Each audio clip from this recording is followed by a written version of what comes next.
12월의 첫날입니다. 찬송가 492장 부르시며 주님의 말씀 가운데로 나아가도록 하겠습니다.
오늘 우리에게 주시는 하나님 말씀 요한계시록 7장 1절에서 8절의 말씀입니다. 2일 후에 내가 내 천사가 땅 내 모퉁이에 선 것을 보니 땅의 사방의 바람을 붙잡아 바람으로 하여금 땅에나 바다에나 각종 나무에 불지 못하게 하더라.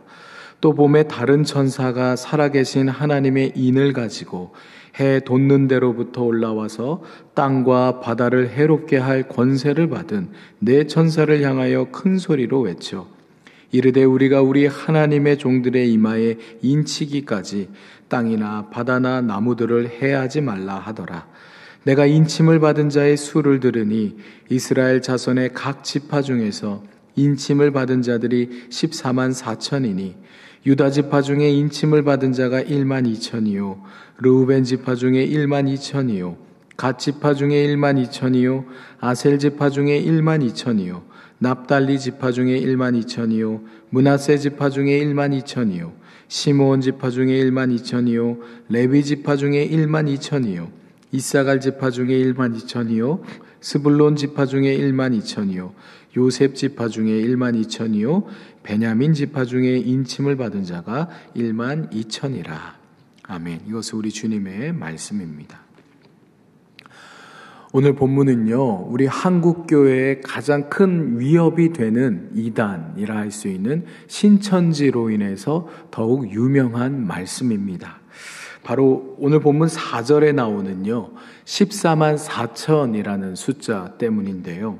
신천지는요, 신천지 신도 14만 4천 명이 채워지게 되면 하나님과 천국이 신천지에 임하여서 바야흐로 새하늘과 새 땅, 신천지의 시대가 열릴 것이라 주장합니다. 물론 이것은요, 어디까지나 이 성서를 자의적으로 해석한 결과죠. 우선 오늘 본문은요, 어제 본문의 마지막 절에서 하나님의 날에 누가 그 하나님의 큰 진노를 감당할 수 있겠느냐에 대한 답변으로 볼 수 있습니다. 먼저 1절을 보시면 2일 후에 내가 내 천사가 땅 내 모퉁이에 선 것을 보니 땅의 사방의 바람을 붙잡아 바람으로 하여금 땅에나 바다에나 각종 나무에 불지 못하게 하더라. 이 천사 넷이 땅의 네 모퉁이에서 사방의 바람을 붙잡고 있습니다. 이는요, 이 천사들이 그 바람을 제지하며 이 세상에 피해가 가지 않도록 막고 있는 모습입니다. 이 천사들이 이리 하는 까닭이 뭘까를 살펴보면 하나님의 심판이 온 세상에 미치기 전에 구원받을 사람들이 인침을 받을 시간을 이 천사들이 벌기 위함이라는 것을 알 수가 있어요. 그 내용이 이어지는 2절에서 3절까지 나옵니다. 2절과 3절을 읽어보시면 또 봄에 다른 천사가 살아계신 하나님의 인을 가지고 해 돋는 데로부터 올라와서 땅과 바다를 해롭게 할 권세를 받은 네 천사를 향하여 큰 소리로 외쳐 이르되 우리가 우리 하나님의 종들의 이마에 인치기까지 땅이나 바다나 나무들을 해하지 말라 하더라. 하나님의 종들을 인치기 전까지 아무것도 해하지 말라는 그러한 말씀인 거죠. 이 요한은요, 다른 천사 하나가 하나님의 인, 곧 도장을 가지고 해 뜨는 데서 올라오는 것을 보게 됩니다. 그 천사는 방금 전에 네 천사들에게 하나님의 종들의 이마에 도장을 찍을 때까지 땅이나 바다나 나무들을 해하지 말라고 외치고 있어요. 이와 비슷한 맥락에서 사도 베드로가 베드로후서 3장 9절에서 하나님은 아무도 멸망하지 않고 모두 회개에 이르기를 원하시기에 오래 참으신다라고 말한 바가 있습니다. 그러니까 하나님께서는요, 당신의 종들을 보호하시려 이처럼 심판 직전까지라도 구원의 기회를 주시는 분이라는 것이죠. 물론 하나님은 주로 사람을 통해 역사하시기에 보다 많은 사람들에게 구원의 기회가 주어지기 위해선 먼저 믿는 자들이 그 구원의 소식을 전하는 구원의 도구가 될 수 있어야 할 것입니다. 하나님 나라의 복음을 무시로 전하며 그 심판이 오기 전에 한 사람이라도 더 구원을 받을 수 있도록 복음을 전하는 역할을 감당해야 한다라는 것이에요. 이어지는 4절을 보시면 내가 인침을 받은 자의 수를 들으니 이스라엘 자손의 각 지파 중에서 인침을 받은 자들이 14만 4천이니 서두에 말했듯 신천지로 인해서 논란이 되고 있는 구절입니다. 이 문자적으로만 읽게 되면 마치 전 세계 인구 가운데 오직 14만 4천 명만이 구원을 받는 것처럼 보이죠. 그러나 정말 대다수의 거의 99% 이상의 학자들은 이 숫자를요, 상징적으로 해석을 합니다. 이 14만 4천은 특히 5절부터 8절까지 나오는 그 이스라엘 전체를 가리키는 12지파에 해당하는 숫자 12의 제곱에 많음을 뜻하는 천을 곱한 숫자로 그러니까 12의 제곱 곱하기 1000이 된다는 거예요. 그렇게 하면 14만 4천이 되거든요. 그러니까 역사 전체에 걸쳐 많고 많은 모든 하나님의 백성을 상징한다라고 볼 수 있는 것이에요. 그러니까 이스라엘 지파 전체를 상징하는 10이라는 숫자의 제곱에다가 많음이라는 뜻을 가지고 있는 숫자 1000을 곱한 그래서 나온 14만 4천이기에 정말 많고 많은 그 모든 하나님의 백성을 가리킨다라는 것입니다. 다시 말해 이 14만 4천은 구체적인 숫자가 아닌 모든 하나님의 백성을 뜻한다라는 것이에요. 그러니 여기서 중요한 것은 이 숫자 자체가 아니라 하나님의 백성은 심판날에 구원을 받는다라는 진리입니다. 믿는 신자들과 교회는요, 하나님께 속함과 동시에 이 세상에 속해 있습니다. 하나님을 거역하는 이 세상 속에 살아가야 한다라는 것이죠. 이는 교회 역시도 세상 가운데서 어려움을 겪을 수 있으며 세상으로부터 어려움을 당할 수도 있다라는 것을 의미해요. 이 계시록 당대에 정말 많은 그리스도인들이 로마 제국의 박해를 받았으며 이는 지금도 마찬가지예요. 여전히 많은 그리스도인들이 단지 예수를 믿는다는 이유만으로 박해를 당하고 있으며 주님의 몸된 교회들이 여러 어려움을 겪기도 합니다. 허나 이 계시록은 고난의 역사 속에서도 하나님은 당신의 백성을 끝까지 지키신다는 것을 우리에게 말해주고 있습니다. 하나님의 인침을 받은 모든 하나님의 백성들은 끝내 구원을 얻게 될 것이며 지금도 하나님의 보호 가운데 있다라는 것이에요. 그러니 우리는 이 약속의 말씀을 의지하여 고난과 역경이 오더라도 우리의 신앙을 저버리는 일이 없어야 할 것입니다. 초기 그리스도인들이 수많은 회유와 협박, 심지어 순교의 위협 앞에서도 믿음을 저버리지 않았던 것처럼 우리도 그리할 수 있어야 된다라는 것이에요. 적어도 이 대한민국 사회에서 신앙을 이유로 박해를 당할 일은 없을 것입니다. 그러나 순간순간 우리의 신앙을 넘어뜨리려는 시험은 여전하죠. 그래서 우리는 바울이 한 말을 기억할 필요가 있어요. 나는 날마다 죽노라. 매일을 순교자로 살겠다라는 거예요.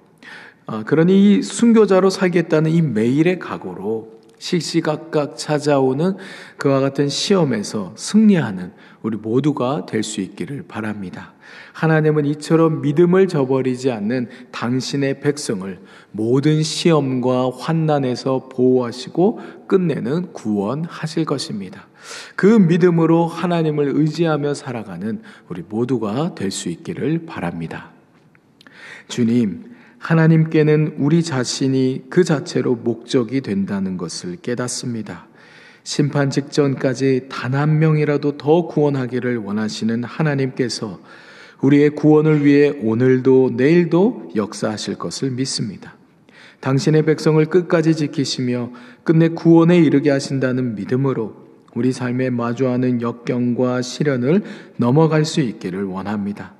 나는 하나님의 백성이기에 하나님의 신실한 보호 가운데 있다는 든든한 이 사실을 기억하며 하루의 삶을 힘있게 살아가게 해 주십시오. 예수님의 이름으로 기도드립니다. 하늘에 계신 우리 아버지, 아버지의 이름을 거룩하게 하시며 아버지의 나라가 오게 하시며 아버지의 뜻이 하늘에서와 같이 땅에서도 이루어지게 하소서. 오늘 우리에게 일용할 양식을 주시고 우리가 우리에게 잘못한 사람을 용서하여 준 것 같이 우리 죄를 용서하여 주시고 우리를 시험에 빠지지 않게 하시고 악에서 구하소서. 나라와 권능과 영광이 영원히 아버지의 것입니다. 아멘.